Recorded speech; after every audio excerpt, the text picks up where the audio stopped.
किसी ने बड़े कमाल की बात कही है कि आजकल कुछ लोगों के स्टेटस पर तो कृष्ण हैं लेकिन दिमाग में कंस है, मन है काले कौवे सा लेकिन तन पर सफेद हंस है। नमस्ते, मैं हूं आरजे कार्तिक। एक बड़ी छोटी सी कहानी है जो लाइफ की सबसे इंपॉर्टेंट बात सिखाती है। ये कहानी एक जंगल की, जहां कबूतर और कबूतरी का जोड़ा रहता था। एक दिन वो पेड़ पर बैठे हुए थे, तभी कबूतरी ने देखा कि एक व्यक्ति उस पेड़ की तरफ आ रहा है और उसने अपने पति कबूतर को आगाह किया, चेतावनी दी कि देखो वो व्यक्ति आ रहा है, वो शिकारी हो सकता है, हमारा शिकार कर लेगा, हम उड़ करके चले जाते हैं। लेकिन कबूतर ने हंसकर के बात टाल दी और कबूतरी से कहा कि क्या बात करती हो, उसको देखो तो सही, कितना सज्जन लग रहा है, कितने सुंदर उसने वस्त्र पहने, कितना सामान्य सा दिखने वाला व्यक्ति है, वो शिकारी थोड़ना है, शिकारी ऐसे थोड़ना आते हैं। वो कबूतर उस बात को इग्नोर करके दूसरी बातें करने लगा और कुछ ही मिनट्स के अंदर वो व्यक्ति जो था वो उस पेड़ के पास आ गया और अचानक से उसने अपने कपड़ों के अंदर छुपे हुए जो हथियार थे, जो तीर कमान थे, वो निकाले, तीर चलाया और सीधा कबूतर पर जाकर के निशाना लगा। कबूतर फड़फड़ाता हुआ नीचे जमीन पर गिर गया, उसकी जान चली गई।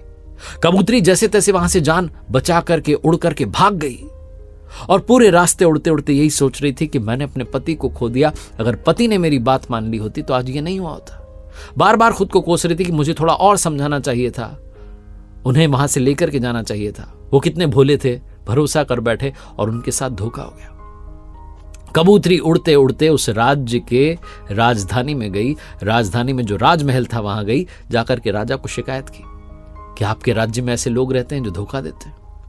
राजा ने कहा पता करवाते हैं अभी, कैसे जो है किसी ने आपके पति की हत्या कर दी। वो राजा बड़ा सज्जन था, नेक इंसान था। उसने अपने सैनिकों को बोला कि जाओ जाकर के उस शिकारी को ढूंढ करके लाओ जो सामान्य व्यक्ति जैसे वस्त्र पहनता है लेकिन शिकार करता है।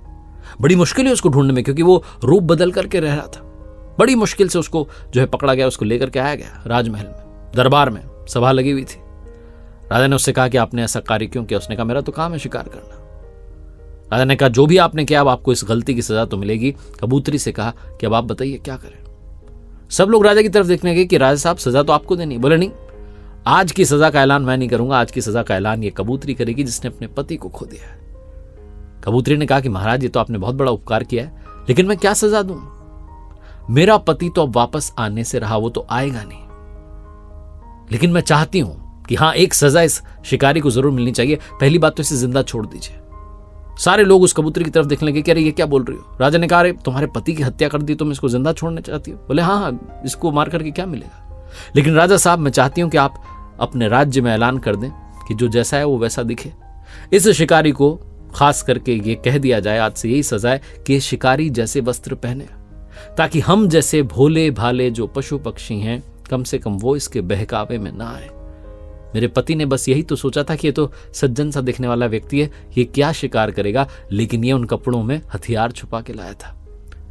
बहुत छोटी सी कहानी है जो ये बताती है कि जैसे हैं वैसे रहिए और आज के जमाने में बहरूपियों से सावधान रहिए, जिनके स्टेटस पर तो भगवान जी हैं लेकिन मन में पाप चल रहा है, जो वस्त्र तो सज्जन वाले पहन लेते हैं लेकिन कार्य असुर वाले करते हैं। इसलिए बहकावे में ना आए, बहरूपियों से सावधान रहें, अपनी अक्ल लगाएं।